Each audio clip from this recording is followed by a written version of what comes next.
Mga kaibigan, yung naka-exhibit ngayon, si Amang Pinto, ito si Lito. Paki. The Bloody Art. The bloody artist. Bloody Artist. And the hairy one. Dugo niya kasi ginamit yung pintura dyan sa talagang literal yun. Flesh and blood niya yan. Dugo at saka buhok, naging texture ng kanyang mga painting. Okay, ito ang request mo, pare. Sasabay ako. Ha? Nasabay ka? Buhay ito. Hindi, sasabay ako. Sige. Yan na ba yun? Sabihin mo lang pag game na. Yan na ba? Okay.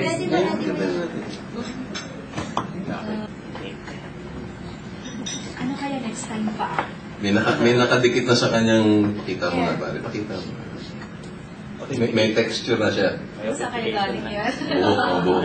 Huwag nyo na isipin kung saan galing ang buhok yan. Basta buhok yan. Anong pintura ang gamit mo dito? Acrylic. Acrylic? Water soluble yan.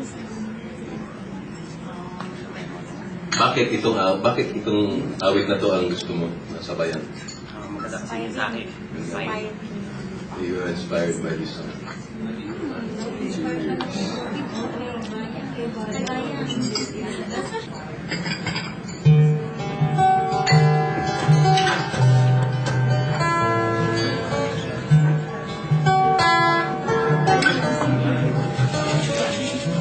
Kung kaya mong isipin, kaya mong gawin, isa-isang hakbang lamang at ika'y makakarating.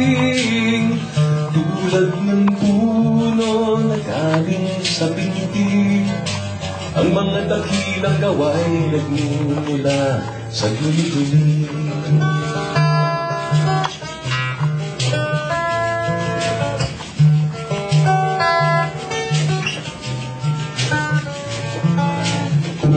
Nais mo'y maging malaya sa mundong puno ng panunupil.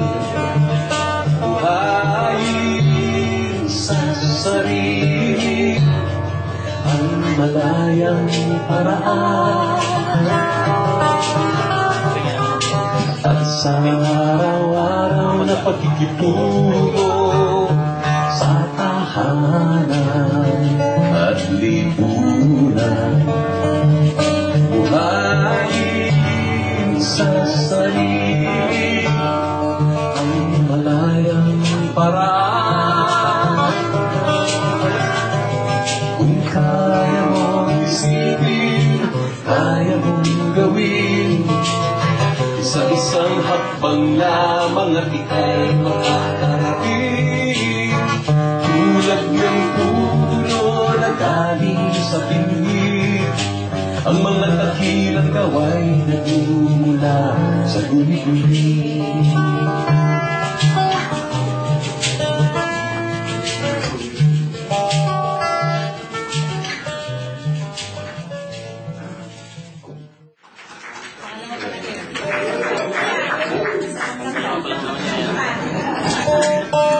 So, 2/3 na po ang painting.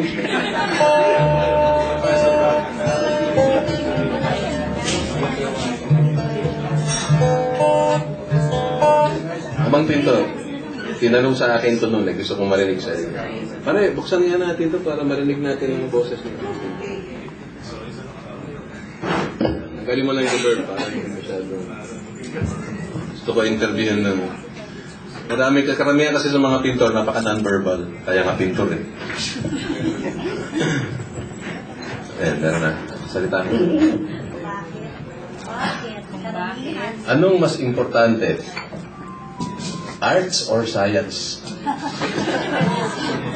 Kaysa lang naman sir yan eh. Ha? Kaysa lang sir. Isa lang siya, no? Ano siya? False dichotomy siya. False dichotomy. Bakit mo nasabing magkaisa lang siya? Yung way ng paggawa mo, pag-research mo on science, sining. Sabi mo nga nun proseso is arts. Yung pinaka-proseso ng pag-iga. So, ang proseso, sining. Ano ulit yung science? Science, something... Yung technique. Techniques na sana discover. Research. So yung paraan, Discover.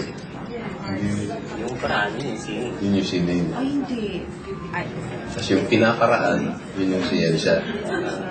Sabi ko nga ito, yung arts ko, hindi naman to yung sining, diba? Produkto ng sining. Produkto na yan. Produkto ng sining. So yung- sining dito, yung ating panahon ngayon, yung events ngayon, ayun, naramdaman ko na habang ginagawa, yun sining.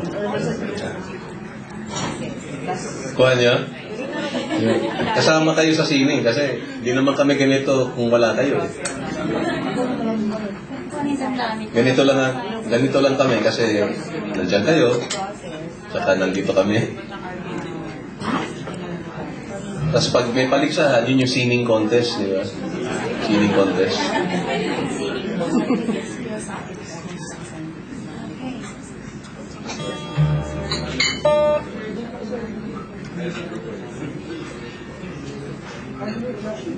Masama bang kinakausap ang pintor habang siya nagpipinta?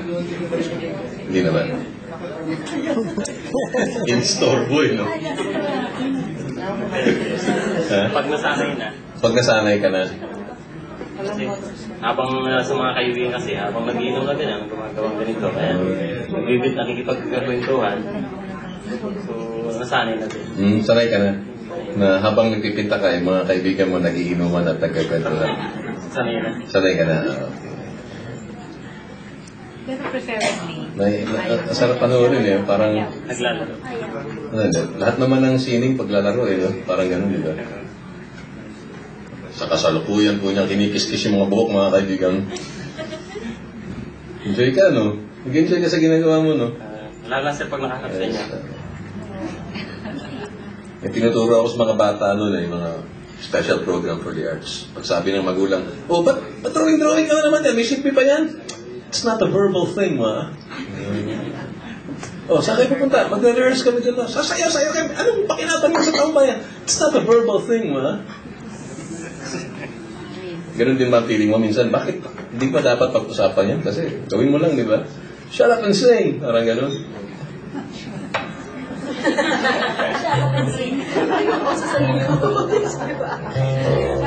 Thank you for listening to my internal conflicts.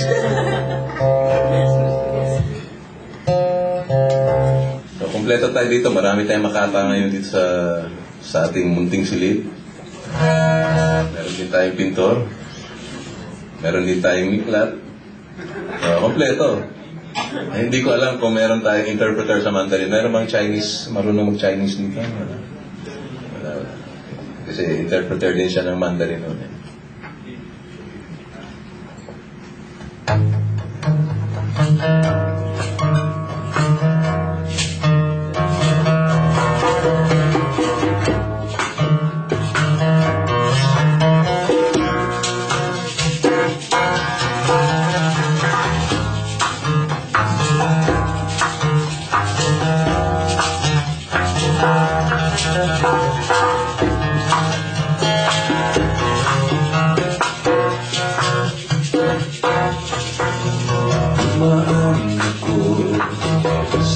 Tahimik na ilog ang buong mundo.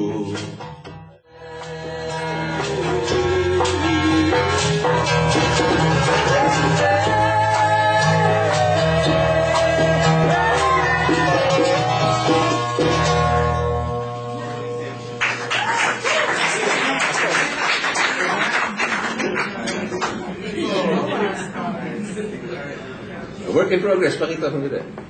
Tanungin mo sila kung tapos na para interactive talaga. Kasi kung sabihin nila hindi pa yan tapos. Pakita mo nila. Tapos na ba yan? Tapos na to. Hindi pa.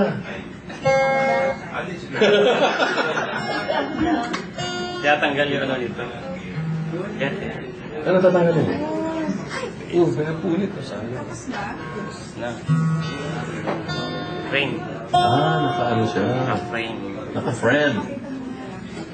Frame de la frame. Baka mga Ang galing Yan pala ang gamit ng masking tape. tutuman eh. Learn something new every day. O, di ba? Yun pala yan. Okay, ah.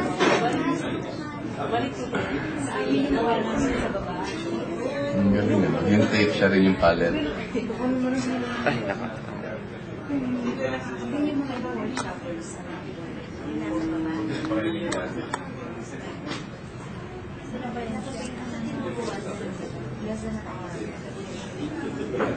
Yes, okay.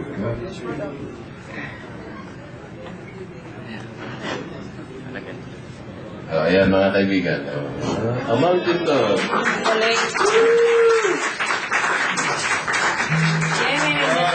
Bow, bow, bow, bow. It's not a verbal thing, okay? Salamat, amang dito.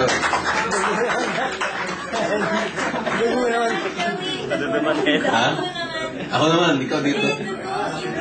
Ay, dugo. Dugo. Volunteer. Kailangan 10 volunteer.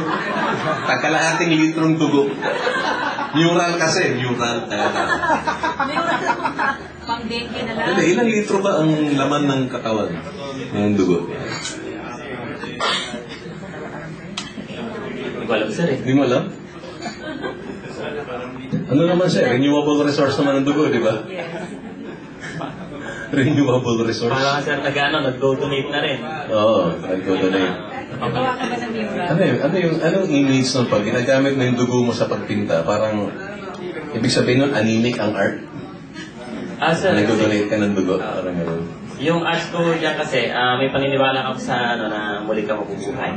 Parang isang bata na, kung kayo sir nagkaanak kayo sa iba, tapos Sino nagsabi sa'yo niyan? tapos na ganyan sir eh. Nasa Davao yun sa... Kung nakita niyo yung anak niya, hindi niyo wala alam. May something sir na lukso ng dugo. Parang, ba't mo ako kamukha? Parang gano'n? Sir. Lulukso yung dugo mo. Parang hindi. Pag nag-reincarnate ako, yung mga painting ko, parang sa akin to. So, Philosophy. okay. So naniniwala ka na Reincarnation. reincarnation. So, it's possible na some future generation, you will be reborn Yes, sir. and you will see the painting and recognize it as something you did. Parang something mayroong connection between you at saka yung painting. Between Yung you. product mo. Yes, sir. You. Me and my painting. Your painting. So, ang pagkahambing mo is parang anak mo sa iba.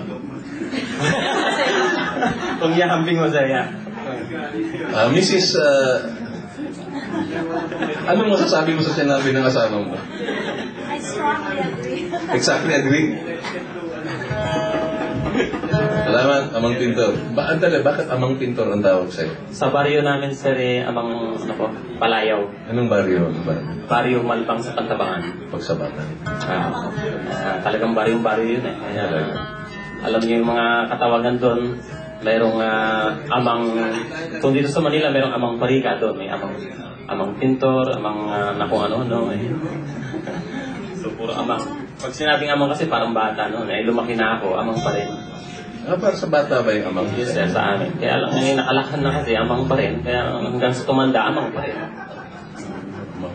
Sige, Amang. Thank you, sir. Babalik ka ba para magkita ulit? Sa 31, sir. Hindi na ngayon. Hindi na. Sabihin ngayon. Oh, yeah, sir. Titingnan natin, sir. Tingnan mo. Isa ba ako dito? Yan ang baon mo. Sino may white t-shirt dyan na gusto niyang pintahan niya? Ayaw, pwede. Pwede raw. Yung gusto mag-uwi ng painting. Dito is... Donate your t-shirt, di ba? Tapos tatayo siya dyan, tapos okay. Ako may dala akong t-shirt. Meron mo dala? Dapat suit. Didibdibin mo yung art niya. Dibdibin mo. Malay mo, the next life.